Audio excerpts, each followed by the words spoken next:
আমাদের রূপগঞ্জে একটা মাজার ছিল, ওখানে পূর্বাচলে, যেটাকে ল্যাংটার মাজার, হ্যাঁ, সেটা কিন্তু কুমিল্লাতে, আমি যতটুকু জানি।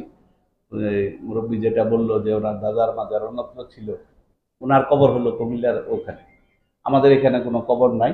এখানে আওয়ামী লীগের কিছু লোকজন, আমি খবর নিয়েছি আর কি, ওদের আসলে কোনো দলও নেই, ওরাই এটা পরিচালনা করত।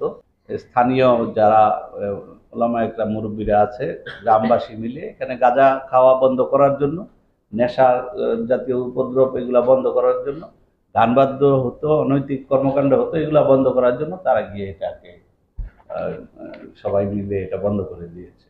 তো এর বেশি কোনো ঘটনা ওখানে আর ঘটেনি।